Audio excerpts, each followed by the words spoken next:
স্বদেশ টিভিতে সবাইকে স্বাগতম জানাচ্ছি। আমি সাইমুর রহমান। প্রথমেই জানিয়ে দিচ্ছি একটি জাতীয় সংবাদ।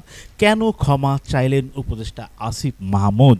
স্থানীয় সরকার, পল্লী উন্নয়ন ও সমবায় মন্ত্রণালয়ের উপদেষ্টা আসিফ মাহমুদ সজীব ভুঁইয়ার বাবা ঠিকাদারির লাইসেন্স নিয়ে কাতার ভিত্তিক সংবাদ মাধ্যম আল জাজিরার অনুসন্ধানী সাংবাদিক জুলকার নাইন সায়ের ফেসবুক পোস্টের পর সামাজিক যোগাযোগ মাধ্যমে আলোচনা শুরু হয়।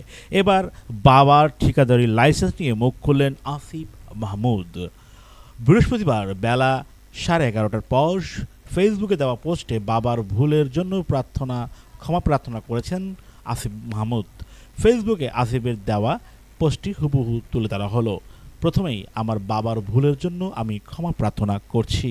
গতকাল রাত 9টার দিকে একজন সাংবাদিক কল দিয়ে আমার বাবার নামে ইস্যুকৃত ঠিকাদারির লাইসেন্সের বিষয়ে জানতে চাইলেন। বাবার সাথে কথা বলে নিশ্চিত হলাম তিনি জেলা পর্যায়ের জেলা নির্বাহী ইঞ্জিনিয়ার এর কার্যালয় থেকে ইস্যুকৃত একটি লাইসেন্স করেছেন। বিষয়টি উক্ত সাংবাদিককে নিশ্চিত করলাম।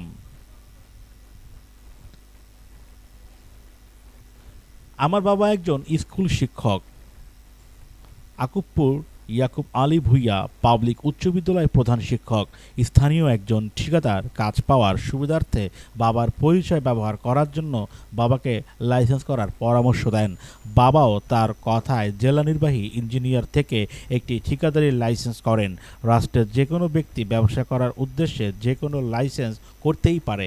তবে আমি সংশ্লিষ্ট মন্ত্রণালয়ে দায়িত্বরত থাকা অবস্থায় বাবার ঠিকাদারি ব্যবসায় জড়ানো স্পষ্টভাবেই কনফ্লিক্ট অফ ইন্টারেস্ট বিষয়টি বোঝানোর পর আজ বাবার আবেদনের প্রেক্ষিতে লাইসেন্সটি বাতিল করা হয়েছে। বাবা হয়তো কনফ্লিক্ট অফ ইন্টারেস্টের বিষয়টি বুঝতে পারেননি, সেজন্য বাবার পক্ষ থেকে ক্ষমা প্রার্থনা করছি। উল্লেখ করে মধ্যবর্তী সময়ে উক্ত লাইসেন্স ব্যবহার করে কোনো কাজের আবেদন করা হয়নি। তিনি পোস্টে নিউজকল গণমাধ্যমে নানা আলোচনা সমালোচনা হচ্ছে, তাই ব্যাখ্যা দেওয়ার প্রয়োজন বোধ করলাম। আমার বাবা একজন স্কুল শিক্ষক। বাবা হয়তো কনফ্লিক্ট বুঝিনি। পোস্টের লাইসেন্স সব কিছুই কিন্তু আমরা আপনাদের মধ্যে শেয়ার করেছি, ইতিমধ্যে আমরা পড়লাম। সো দর্শক দেখতেই পাচ্ছেন যে আসিফ মাহমুদ যে ব্যাপারটি, আসলে তার বাবা একজন প্রধান শিক্ষক, একটা স্কুলের প্রধান শিক্ষক, কিন্তু হয়তোবা কোনো এক কতিপয় ব্যক্তি তার বাবাকে ব্যবহার করে, তার বাবার নাম ব্যবহার করে লাইসেন্সটি করার জন্য পরামর্শ করে, যেটি বোঝাতে চেয়েছেন তার এই ফেসবুক পোস্টে উপদেষ্টা আসিফ মাহমুদ।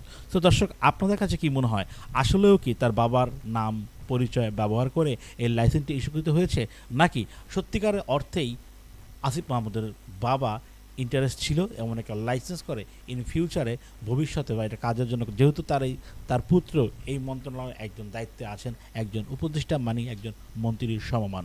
সো দর্শক, আপনাদের মতামত জানান অবশ্যই স্বদেশ টিভির ইউটিউব চ্যানেল এবং ফেসবুক পেজে। সেই পর্যন্ত আমাদের সাথেই থাকবেন, এবং যারা চ্যানেলে নতুন আছেন স্বদেশ টিভি সাবস্ক্রাইব করেননি, লাইক কমেন্ট শেয়ার করে আমাদের পাশে থাকবেন।